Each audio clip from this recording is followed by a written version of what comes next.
It is time now for Give Me the Headlines, presented by Hyundai. 2 games to go here. We go into the newsroom. We got a newspaper. There's breaking news in this game, too. There is. Our first one that we're doing, Patriots and Colts. We'll get to that. But first, we want to start with the headline of the Patriots shellacking of Indianapolis. You ready? Yep. Na, na, na, na, na, na, na. Na, na, na, na. Hey, Judon. Yeah, I like it. We are the fucking Beatles, you and me. I think we do harmonize actually very well. We do. We do. I don't want to toot our own horn, right? But I think that sounds okay. Yeah, it's one of our quirky good things we're good at. We definitely are. I don't know why we're good at it, but we are. Matthew Judon is good at taking down the other quarterback. He's got 11.5 this year now, I think. He had 3 in this game, 4 quarterback hits, on only 21 pass rush snaps. I mean, it's just insane. The Patriots, this was not even, this talk about blowout games. What? 26-3. Colts could do nothing. This was like, Big reason was Matt Judon. I like Matt Judon, too. Yeah. What, Grand Valley State thing, I think, right? Exactly neck right. of the woods in Michigan. Exactly right. They just dominated. No conversions of third downs. The Colts were 0 for 14, 121 yards. I mean, the Patriots have played a couple of games that have just been like so boring because the Patriots have dominated so thoroughly. They do, and they just don't care. So they're just like, oh, well, this is what we got to do to win today, and we're just going to, just slowly going to step on your throat and just you'll suffocate eventually. I mean, it is that way.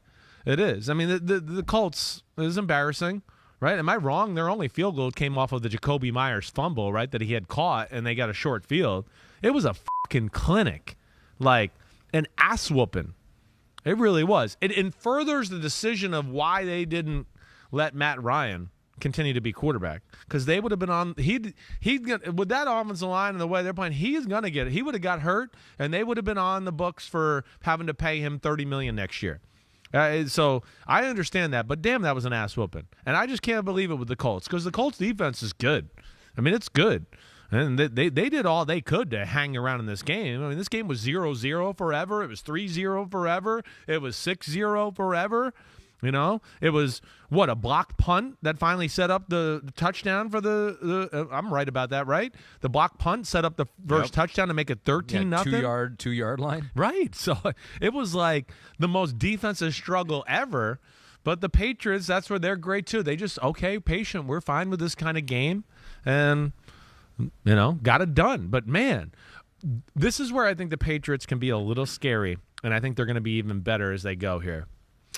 We know Judon's a freak, but the other guy, Uche, off the edge, he's another one where they could make Uche got hurt for a little bit. Him back healthy, I think he is a top-tier Josh Uche from Michigan. I think he is a top-tier pass rusher in football.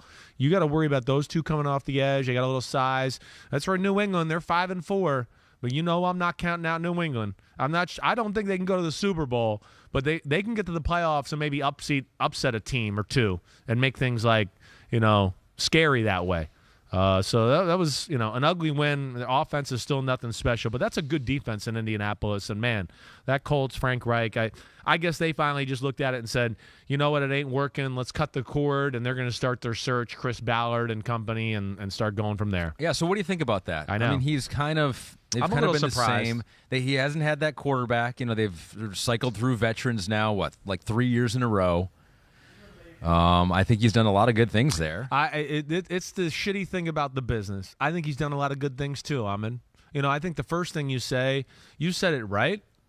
I mean, the quarterback situation f***ed everything up for them. Everything. I mean, it's 2018, and he's got Andrew Luck at, was it 2018 or 19? Going into the 19 season, right? It was going into the 19 season, right? Is that when he retired? I think so. Yeah. So 2018, yeah. 2018, I mean, I'm in Kansas City for the divisional playoff game. The Colts are 10-6. They're hot as hell down the stretch of the year. I mean, most people were picking the Colts to win that game. There was a lot of people like, the Colts are going to come in there and upset Kansas City, who's had the week off, and they're not going to be ready for this. I mean, we're looking at the Colts going, watch out, right? So you're looking, their franchise is all set up. Oh, wait, he retires? They somehow managed to go 7-9 with Jacoby Brissett at quarterback, right? 2020, they get Phillip Rivers. They go 11-5. They got the Bills on the ropes in the, what was that, the divisional game? It was the wild card game. I mean, they got them on the ropes. It's big trouble. They're out playing. Josh Allen makes some incredible plays that like only Mahomes can make, and they win the game. And then we get, then the 2021 experience, Carson Wentz. They were right there to the end, though. It was disappointing end. So, I guess I'm surprised. I am. I mean, that was a major curveball that Andrew Luck threw that organization. It really crushed them in a lot of ways. And it hasn't looked good. It has not. I understand that. But I did not expect to hear Frank Reich getting fired today. Probably get another job if he wants it. You'd think, maybe, I would right? think so. I would. I knew that the new thing now is the young coach that coached with Sean McVay or Kyle Shanahan. I know. So I don't know. Maybe he won't. But I think he's got some credentials. I think he does, too. Kind of ahead of the ball game, too, on being aggressive, going for some things. Yep.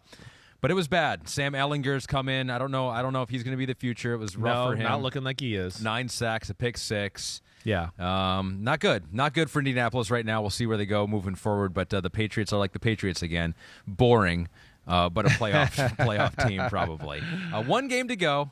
The Jaguars defeat the Raiders. They come back and win 27-20 despite the Raiders having a 17-point lead in the game. Your headline for this game is... Whoa, hold on. Mo leads, Mo problems. For the Raiders. They're the Raiders. That's right. Mo money, Mo problems. Mo leads, Mo problems. So it's the 3rd time this season they have had a lead of 17 and lost. In their franchise history, which goes back 62 seasons previously, that happened just 5 times. Yeah, well, I think that stat's going to continue to get blown up through the NFL and all organizations because 17 points is just nothing in the NFL anymore. It means nothing. It really doesn't. I don't know. Scoring is down. I know. So. I hear you. I know. But yeah. I don't feel like teams that are down 17. It's just not the same mindset anyway with the rules in the passing game and pass interference and the roughing the quarterback and all of that. Teams get conservative on the defensive side of the ball. I mean, all these were early too. They were up 20-0 on the Cardinals, lost in overtime. Yep. They were up 17-0 on the Chiefs, lost by 1, 30-29. They were up 17-0 on the Jaguars this week, lost 27-20. Well, it I think speaks to this. I don't think their team is all that great. I think again the fact that they got in the playoffs last year in my mind is still somewhat miraculous. Things fell the right way for them. Rich Bisaccia did a great job of rallying the troops and getting them play tough. I did not think the Raiders were a playoff team this year. I did not. And, I do think we have to stop thinking that with, like, some of these teams where you just go, they went to the playoffs last year, they should go to the playoffs again this year. Like, what? It's the NFL. Yeah. Like, it's and well, it's funny because I think a lot of people didn't pick them to go to the playoffs. Yeah, well, right? So they're like, oh, they took a step back. You're like, oh, everyone thought they would. Yeah, right? well, I know. But there are some people out there, too, that I feel like want to be critical of Josh McDaniels where they want to harp on that. Like, well, they went to the playoffs and now they're worse. And I'm like, okay. They don't want to play, the Seattle scheme on defense, and they got all these Seattle scheme type of guys. And, their offensive line, the way Josh McDaniels wants to play, it's not quite the right way either. I think what you're seeing with these early leads is like great game planning and things where they come out and they catch these teams off guard and they're like, oh my gosh, they're attacking us like this. And then there's like a period of, whoa, we got to adjust and figure out how to stop it. And then once we stop, okay, wait, all right, we've stopped some of the McDaniels tricks and some of the things he's got. They're not really that great, so now we can just start outplaying them. And that, to me, is the way it looked yesterday. There was an early fumble by Etienne, or it might have been Etienne. I think it was Etienne. It was a toss sweep where they fumbled the ball. The Jags were driving, and it kind of started the momentum for the Raiders. They go right down and score a touchdown. He threw the big, they converted a 4th and 1. He threw the big fade down the left sideline to Davante Adams. They stopped the Jags. They came back. They got the ball back. They ran the fake run, fake reverse, throw the ball down the field to Davante Adams, who was wide open for a touchdown. So it was 14-0. And, kind of just had the momentum early. But this is like, could be a turning point for the Jaguars. Jaguars defense dominated really from that point on. They absolutely overwhelmed the offensive line for the Raiders. They couldn't really get the run game going.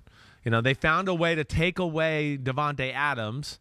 And Trevor Lawrence and ATN made a lot of big plays on the offensive side of the ball, and we got to give them credit because I've been a little critical of Trevor Lawrence not making the big plays when it counts, and he did yesterday. Man, he threw 80% of his passes complete, 25 of 31 in the game. Not that many yards, but 235. But yeah, they were efficient. And Travis Etienne goes over 100 scrimmage yards for the 5th straight game. Looks like he is a weapon, a dynamic part of this team. And so you're back on board. You're back on board with the Jaguars. They snapped their 5-game losing streak, and here you go. I picked him, though, again.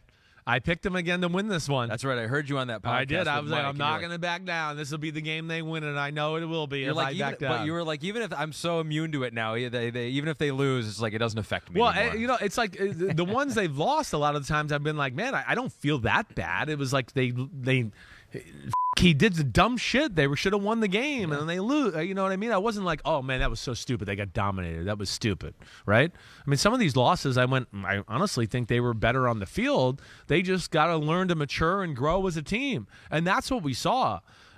Hey, Trevor made, he's been efficient as far as completion percentage and all that, but it's the big throws to put the team away or put the pressure on them. He made some big runs in the football game where we saw him use his legs, and then the big pass to Kirk in the end zone, the little out route in the back corner of the end zone. Like, what a great throw. And those are what I'm talking about, some of the throws we've seen over the past few weeks where I go, oh, that was open, and we could have got back in the game or made it a one-score game there, and we missed it. And you're too good to miss that throw. And that, to me, is what didn't happen yesterday. I mean, Etienne and Trevor Lawrence, they got it going. And their defense, they have moments of where they just absolutely overwhelm other teams. And after that, little early game struggle, they really put it on the Raiders and Derek Carr. And Derek Carr was a little off, too. There was certainly a number of throws that I watched yesterday where I went, man, Devontae Adams is open. You should have hit him there. You should have hit this guy. But I think he was feeling the pressure from that front in Jacksonville. To your point on the Jaguars, they had 15 third downs, converted 9 of them. Well, so that's what I mean. That's what I mean. Big plays. Running, passing. The big moment plays. Right? That's, to me, the only thing Jacksonville's kind of missing, and just got to mature and battle-tested and all that. But then even, at the big drive at the end of the game, to be able to run that with Etienne down their throat, that was impressive. Good win for Jacksonville. I wouldn't be shocked if they went on a little run here and got things going in the right direction. And that was Give Me the Headlines, Booyah! Presented by Hyundai. Thanks for watching, homies. Hit subscribe to see all my unbuttoned videos. You get to see me, Ahmed Fareed, all the big player breakdowns, game breakdowns, player interviews, and my film analysis. So please subscribe. Chris Simms Unbuttoned. Peace out.